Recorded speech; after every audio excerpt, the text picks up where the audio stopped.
এই মনে হয় প্রথম যে আমার জন্মদিন আমি নিজে কাজ করছি। যারা যারা বলছে যে দাদা তোমার জন্মদিনে এবার তোমার বন্ধুরা ডিম মাখায়নি কি বলো, যে আমাকে পেটি মাখায়নি আমার ভাগ্য ভালো। কিছু হাসি, আমার যদি 15খানা বন্ধু থাকে তার মধ্যে 2টো মাল ঢ্যামনা থাকবেই। আপাতত তারা কাজে আছে, রাতের দিকে চলে আসবে। কিন্তু এদের আসার কথা ছিল আগের দিন সন্ধ্যেবেলা। আসা মাত্রই মা এদেরকে আলু ছাড়াতে বসিয়ে দিয়েছে। ফেসবুক পেজটা বন্ধ হয়ে যাওয়ার পর থেকে মুডটা কিরকম অফ লাগছিল। তাও আমার আশেপাশে কয়েকজন মানুষ ছিল, দেখে বেশ ভালোই লাগছিল। কি অবস্থা, হ্যাঁ ফেসবুক এমন একটা জায়গা হয়ে গেছে যেখানে অরিজিনাল ক্রিয়েটারদের চিনতেই পাচ্ছে না। লোকের ফেক কপিরাইট আমাদের চ্যানেলে আমাদের মুখের উপর দিচ্ছে। ফেসবুক কি প্রথম থেকে শেষ পর্যন্ত ভিডিও দেখে না? কি করে অরিজিনাল পেজগুলোতে কপিরাইট আসে? সেই দিন আমার জন্মদিন ছিল বটে, কিন্তু এইসব কোশ্চেনই আমার মাথার মধ্যে চলছিল।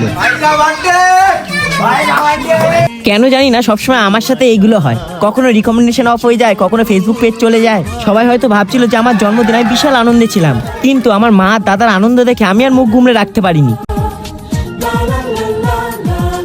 ভেবেছিলাম এবারে আমার জন্মদিনের সব আগের পেজগুলোতে আমি ফটোগুলো ছাড়বো। আমার মা আর বন্ধুরা জানেও না যে আমার উপর দিয়ে কি যাচ্ছে। কি বলতো, পেজটা শুধু আমার কাছে পেজ ছিল না, ওখানকার মানুষগুলো আমার ফ্যামিলি মেম্বারের মতো হয়ে গিয়েছিল।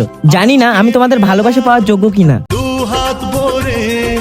যদি যোগ্য হই তাহলে তোমরা আমার এই পেজটাকেও একটা করে ফলো করে দিও। আমাদের পেজ আমাদের সবকিছু, তাহলে আমরা কেন ফেক কপিরাইটের উপর টাকা দেবো? ফেসবুক একটা খুব বড় কোম্পানি হতে পারে, তা বলে এইসব জিনিসগুলো চোখে পড়ে না।